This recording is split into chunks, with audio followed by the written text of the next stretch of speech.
What up, YouTube? You already know. It's your boy, the Latin assassin himself, Big Lou. Tapping back in with what it do with Big Lou NMCR2, baby. Be highly appreciated. First time you come to the channel, if you sub, like to share the channel with your family, friends, folks, peoples, gente, buddies, pals, amigos, amicos, and like us, Puertorriqueños, Boricuas, Jibaritos, Potorros, panas. As you can see, I don't know if you can see or not, me and Daisy are at the park, the dog park. I'm gonna bring her over here. I didn't know this until recently, but the local park has the goat ramp, and they have some few other obstacle type deals here.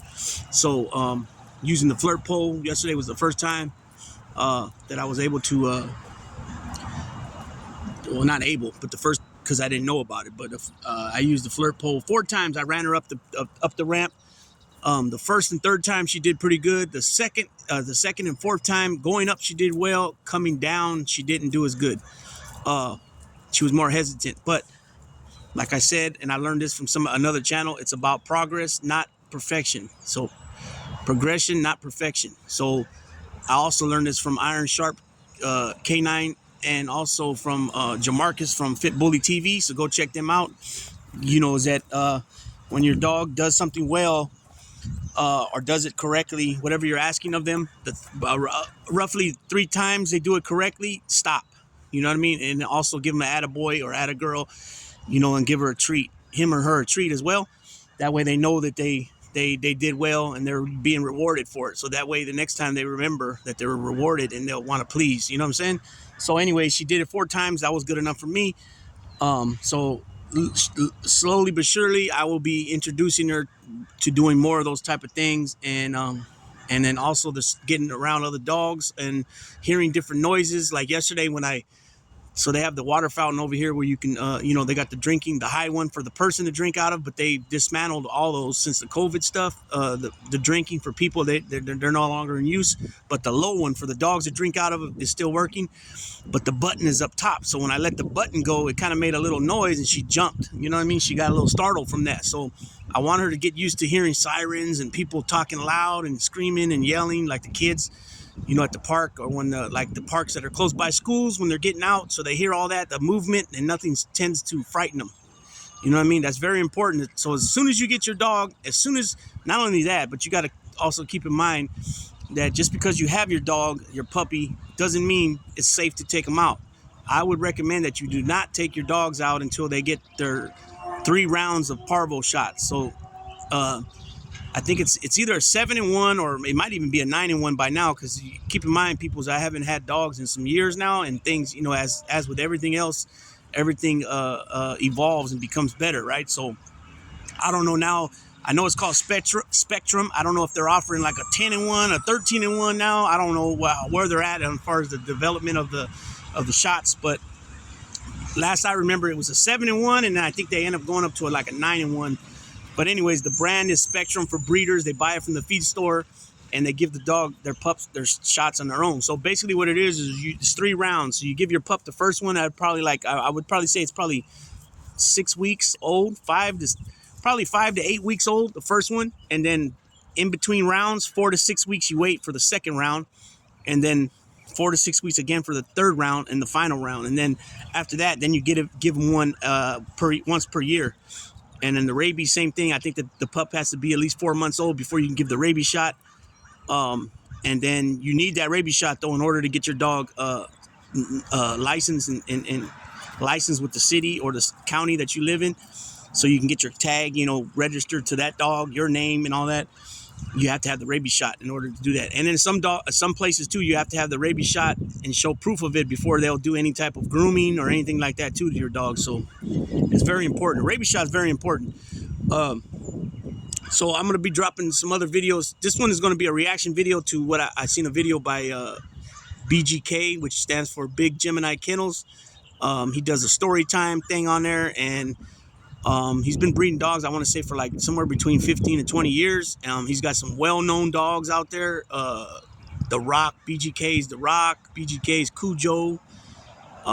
He has a few females. Gambino, I think, is the one right now that's pretty well known, and he does look pretty good because most of his dogs he's known for having the blue nose, the gray coats. But Gambino seems to be. He looks like he could be. I want to say he's a Merle, I think. If not, though, he's some type of tricolor. Um, looks real nice though, and he's known, and his name's Dre Smith, I believe his last name is. He's known for putting big dogs, really what you would consider a double XL bully. So you're talking anything over 24 inches and taller. That would be considered a double XL. The weight really doesn't matter, even though his dogs are like 140 pound plus beast mode males, and he puts out some big females and cut up females. I know he did a breeding with the Hulk, DDK's the Hulk at one point with one of his females. I believe it was a female he bred to the Hulk or something. I forgot exactly how it goes, but he's got some Hulk bloodline in there. He's also known for, he had put out a dog named Azores, BGK's Azores, and he's like almost a 200-pound. I think he registers on the stick scale about 198 pounds. So that is huge, and he doesn't look sloppy because there's a lot of dogs out there that are like 200 pounds, 208, 210, 220-pound dogs, but they're not like Azores and the BGK's dogs that he puts out. They're like what I like they're like tight skin. They don't have a lot of the loose skin, like the massive looking, you know what I mean, or the bull massive look.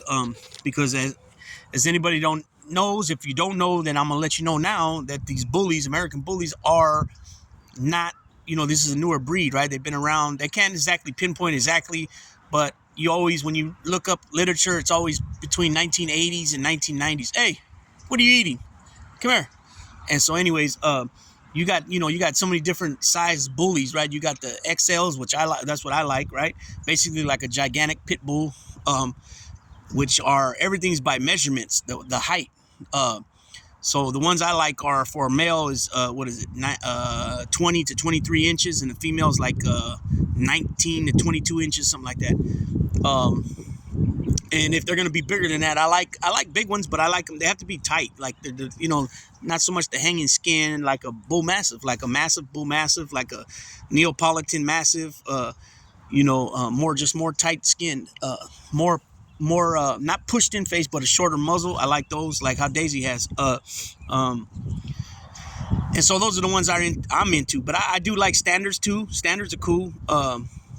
So that's like standards, like something like for a male, I think a standard's like 17 to 19 inches, something like that. 17, 18, 19 inches tall, something like that for a male.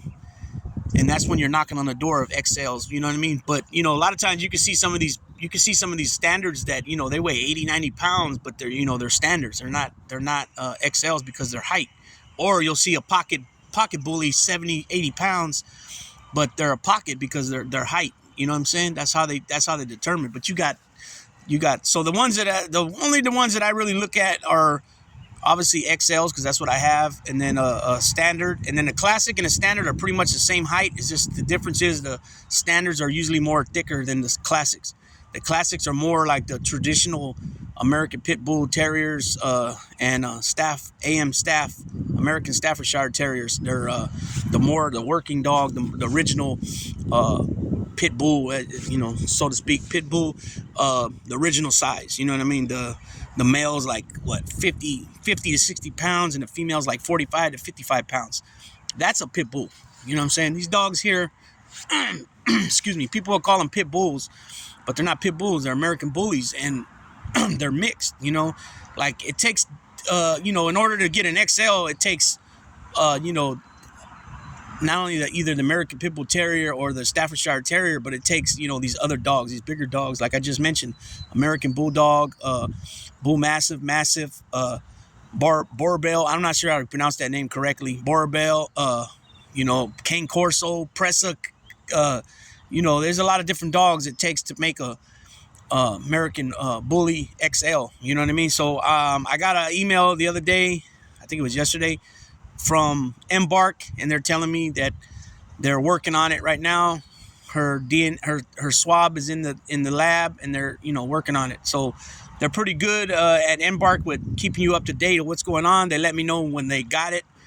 And now a couple days after that, they let me know that they're working on it. And then hopefully the next one I hear, I get back the results, you know, and they'll break down what she is. So they'll tell you, okay, Daisy's, hey, come here, come here. They'll tell you, okay, she's, you know, for example, 60% American Pit Bull Terrier, and she's 10% American Bulldog, 10% Bull Mastiff, 15% this, 5% that, whatever it is. Or if it's just straight up 60% American Pit Bull Terrier and 40% American Bulldog or whatever it is, they break it down for you.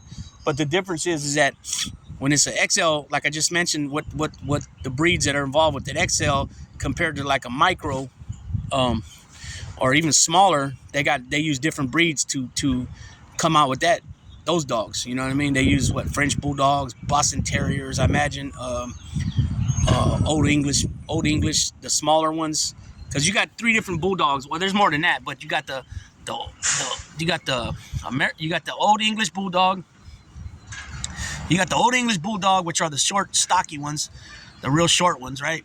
You got the American Bulldogs, and then you got the oldies. The oldies are a mixture of, in my opinion, the mixture of half American Bulldog and half Old English Bulldog, and that equals an oldie. So they're a little taller, and their faces resemble. They're a little taller, more on the American Bulldog side, but their faces still resemble the Old English, the smaller ones. You know what I'm saying? If you can get my, you know, you might have to look it up. You know how I'm describing it. You might not. It might not be painting a good enough picture for you to get it, but if you're interested in that, look it up. You got, you know, all the different Bulldogs, English, French, American. I even think there's like a Spanish one or something too, or Portuguese or something. I can't remember right now, but I think there is. So, you know, there's different dogs that take the breeds that they use to come up with the bullies, with all the different sizes. But I'm always going to be an XL. That's what I always been, an XL. If not a double XL, you know what I mean? The registries don't actually, like I've said this before, I don't know if you guys heard me before, but when people say double XL American Bully, basically what they're telling you is that their dogs are 24 inches tall or taller, and the weight has nothing to do with it. But if you have a dog that a double XL that's say 25 inches tall, 26 inches tall, most likely they're going to weigh at least you know, a good 120 pounds and up. You know what I mean? And I would even say if they're 26 inches tall and they weigh 120 pounds, they're going to look more lanky, right? Normally, if your dog's 26 inches tall, they're probably going to weigh more like, for a male, they're probably going to weigh more like 140, 150 pounds and up. You know what I mean? Now, I'm good with all that, like I said earlier in the video, but I like it where they're tight skinned. I don't like the loose skin where they're always slobbering. You know what I mean? Breathing hard, you know, all that stuff comes in effect, you know, especially the breathing hard when you cross them with these other Bulldogs and different breeds that have respiratory issues. You know what I mean? So, it takes a lot. Well, it don't take a lot. You just got to do your homework and research and know what you're doing when it comes to breeding this male with that female. Or say if you have a female and you want to breed this male to your dog, you know, it's up to you to do your due diligence do the research and figure out, okay, if I breed this boy to my girl, are the puppies going to come out better than what I'm at with my girl? You know what I'm saying? If you're the owner of the male, you should be looking at it like, okay, if I'm going to breed my male to this female, is it going to produce, do I really believe it's going to produce better dogs? You should be wanting to improve your dogs. There's no such thing as a perfect dog. Now, there's some dogs that are real close, you know, 85, 90%, 95% close to being perfect. But just like with people, there's nothing such thing as a perfect. You know what I'm saying? And that's another reason why I say, it's not about perfection. It's about progress. So, you know, this is not just something that, you know, one litter and it's all done. You know what I'm saying? This is a continuous journey. You know what I'm saying? And so, anyways, let's get to the title of this story of the video. I've already been rambling on for almost 15 minutes. I just drank me a pretty strong shot of coffee from 7-Eleven. So this is a reaction to the BGK video. It kind of blew my mind. I was like, man, I couldn't believe what I was hearing. You got a guy up in Canada. He's showing off this dog he has. A pretty nice looking dog. He calls him Diesel. BGK's Diesel. It's registered under a couple of different names. Hey, come here. Get out of there. It's registered under a couple different names, which is not necessarily weird because you'll have like a kennel name, right? So for example, like Daisy, for example, she's registered as Daisy La Azula, right? Daisy the Blue, but we call her Daisy. You know what I mean? Something like that. You know, like the new pup I'm getting, his name is, he's been renamed from Jack Daniels to Campeón del Mundo, right? Champ of the world, but we call champion of the world, but we're gonna call him Champ for short. So something like that, right? And then like when you register puppies originally, if you have a kennel, say BGK for example, Big Gemini Kennels, the puppies when he sends in the paperwork, he'll say I had 10 pups. They'll send back 7 females, 3 males. They'll send back the paperwork, and the litter will be registered under BGK. And then once he gives out the paperwork with each individual puppy, the males and females, then they have to send back the paperwork in with the name of the pup now, and their information. So that's where the two names sometimes could come into effect. So anyways, so this dude's up in Canada. He's advertising this dog as Diesel, BGK's Diesel, right? So I guess people started reaching out to Dre from BGK, Big Gemini Kennels, and asking him, hey, did is this this is a production of your of this breed between I don't remember what dog he bred, well, the ones they were saying, but it was a outbred. It was one of his dogs that he bred with another kennel. And so, his answer is, I don't know. Could be, you know what I mean? And he was pretty impressed with the dog, the picture of the dog.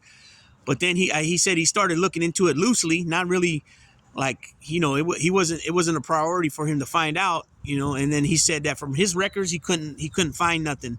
Okay. So what this guy did was he registered the dog under a single registry with UKC. So you can do that. So what that is basically is like, if you don't have papers with your dog, so like my son's dog, for example, he don't have papers, but what we want to do is try to get her started, get the bloodline started with her. So what you do in that is you take pictures of the dog from the front, from the back, and the sides, and then you send it into whatever registry you're trying to get registered through. Okay, so that's what this guy did with that. Okay, so Dre said that was a red flag for him right there, because if you're claiming to have a dog bought from him, he sells all his dogs papered, either the ABKC, which stands for American Bully Kennel Club, or UKC, United Kennel Club, and he has all the generations, the lineage from his dogs, but not all his dogs are either they're registered with either one of them or both of them, so it just depends. So it's like, it's a red flag to him. So why would somebody need to start the bloodline with their particular dog if they bought it from a well-known kennel such as BGK? And BGK is well-known. They got dogs in overseas and all through California and other states as well. So, as far as, you got Bossy, you got BGK, you got the Gotti line, Razor's Edge, you got Gray line, you got Remy. There's a few other ones. Me personally, I like the line from QBNN Kennels, which is out of Texas, Cleveland, Texas, which is Raul Fagundes. I dig his bloodline. I like it a lot. It's consistent, it's clean, it's correct. You know what I mean? He hasn't been doing it as long as these other guys, but he has, in my opinion, his quality of dogs is there. It's there. And he got like, his males are like, they top out at about 120 pounds. About a good 24-inch head, maybe, I'm not sure exactly. I would say probably 24 to 26-inch head, about 22 inches tall, 23 inches tall. But their head sticks out to you, their neck sticks out like wow, even the females, some of the females he has that, they got 22-inch, 21-inch height. They'll have like a 22-inch head on a female. That's pretty good. 90-pound female, 100-pound female. You know what I mean? It sticks out to me with his females, especially the last couple of generations, or the last couple of litters that or how would I say that? So he's been doing it for 7 years, and he has some like the last because he has older females like Azu, Aruba, Athena, and then he has some of the newer ones like Kadabra, Cafe, Mocha. Those are the ones. A couple of those ones are the ones that are sticking out to me a lot. Big, really big necks, thick necks. Some people call them she-males, but they don't. To me, they're not. I'm not saying specifically his dogs they call she-males, but I'm saying in general, some of these bigger females they call them she-males. But when it comes to his females, you can still look at them in the face and you can tell that they're females. You know what I'm saying? And I'm really impressed with his bloodline and what he's got going on there. I reached out to him and I was looking for something in the future, but he don't do it that way. So I end up finding Champ, but that does not to say that maybe later in the future I can't get something from there if everything everything's set in motion correctly for me. But So yeah, those bloodlines are well known, right? The ones I just named: Remy, Greyline, Gotti, Razor's Edge, Bossy, BGK, and there's another one or two that I can't think of right now that are really well known too. But anyways, so this dude was using his BGK's name to put this dog out there. So what ended up happening is he started getting more information on this guy, and what this guy was doing was he was using the dog, this Diesel, allegedly from BGK, which it wasn't, because there's actually a Diesel from BGK that's actually from the bloodline. And so he was using this dog to lure ladies to come check the dog out in person, and then also I guess he was using them to make deliveries of puppies and things like that. And then afterwards he was at gunpoint, and this dude's already been convicted of it, so it is what it is. He was at gunpoint, forcing them to, he was abusing them. You know what I'm saying? I'm not going to go into details because it's sick shit in my opinion, and I don't even want to say this dude's name because he's a straight piece of shit. And he was using them at gunpoint to abuse them, and then he was also putting them into like a ring, a prostitution ring, and these are not ladies that were from the streets or night walkers or none of that shit. These are people that were innocent from that life, had nothing to do with that life, and they were being forced to do things that they were not wanting to do. Period. That's simple. And so he was doing this stuff to him. Originally, he got convicted of two counts from two separate ladies, and then another additional 7 came out. So it was a total of 9. From my understanding now, he's changed the kennel's name, and he's still up to the same old tricks. Well, not even tricks. I don't even want to call it tricks. He's still up to the same despicable behavior. Let's put it that way. You got to watch what you say when it comes to this. You know what I mean? But I have no sympathy, period, for this individual. If he goes to the joint and something, somebody takes it into their own hands and decides that they're gonna make an example of this dude, hey, I get it, and he's got it coming. You know what I'm saying? Because just when you're using a weapon like that, and this dude was an ex bodybuilder, so he's a pretty massive individual. To a woman, doing this type of despicable crap is ridiculous, right? So, anyways, I don't know. I just wanted to speak about this video, and it just blew me away. Like I said, that somebody would use a dog to hurt others, and then he also was charged with injury on an animal. So he was apparently beating the dog as well. So just all around despicable individual. You know what I mean? It's unbelievable that I just can't get over how people the nonsense they'll do, the type of behavior they'll take themselves, the low points they'll do to just exploit and take advantage and abuse people. It's crazy. It's just insane. You know what I mean? And I'm not going to give it any more highlight, or no more. I shouldn't even say highlight. I'm not going to give it any more airtime than that. It's just one of those. It's just to show you how despicable, disgusting people can be on all levels, with animals, people, kids, ladies, men, even men. Men gets abused as well. So it's one of those things. So with that being said, Big Lou's gonna tap on out with this. I might drop a live here soon. I don't know. We'll see what happens. I got an important phone call at 11 o'clock, so we're almost getting there now. So yeah, she's out here playing with this big old Samoyed. As you can see, look at that big old dog. And Daisy's not small for, I mean, she's, for a puppy, she's pretty, good size for herself. So we got two, actually, there would be a Malamute or a Husky, because there's another one over there. So this must be a white one. So my brother has one, he's big like that there, named Kodo, after the boxer, Miguel Cotto. So, yeah, I got a couple requests. Somebody asked me, shots out to Weddle 6650, which is area code, San Mateo County. Asked me what I suggest to feed a bully, so I'll do a video on that, and also got another video lined up for it's just another American Bully video, and then I'm gonna get back to these last few profiles of sports players from the '80s that I have lined up that I haven't got around to finishing. So I'm gonna be doing that in the next few days as well, people. So with that being said, Big Lou tapping out.